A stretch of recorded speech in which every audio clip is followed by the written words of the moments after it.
ये देखे ना, यहाँ से अल्लामा साहब की टोपी चोरी हुई है। अब उन्होंने वो गायब भी कर दिया, उसका कील पहले लगा हुआ था, अब वो कील भी निकाल दिया है। यहाँ से और चीजें भी गायब है, यहाँ से कालीन गायब है, ये कालीन रिप्लेस हुआ है, यहाँ से भी चीजें गायब है।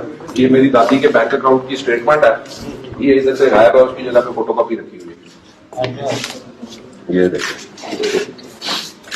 ये तो पासपोर्ट भी ले गए थे, ये वापस मंगवाया, ये नीचे उसकी फोटोकॉपी इसलिए रखी हुई है कि ये असल गायब था, ये उधर से वापस आई हुई है। ये वाला कालीन ये किधर है, ये किधर है, ये बताएं, ये मैं पूछ रहा हूँ।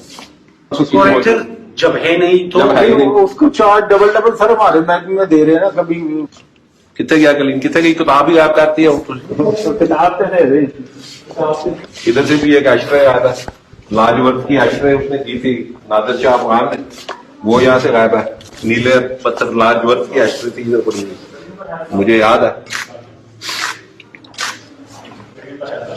एक अंगूठी भी गायब है, सोने की अंगूठियां, एक अंगूठी है सिर्फ यहाँ पे, दूसरी अंगूठी भी सोने की गायब है। ऐसे पर्चा होना चाहिए यार। अच्छा, लिखा अंगूठियां, हाँ रिंग बड़ी अंगूठी है और अंगूठी है, ये गायब है। ये एक और अंगूठी थी, उसपे ये सबज पत्थर लगा हुआ था, ये सबज पत्थर वाली नहीं है, ये मुझे याद है। ये सारी चीजें मैं तो इनको पहनता रहा हूँ बचपन में, इनको देने से पहले, इनको देनी नहीं चाहिए ऐसी चीजें।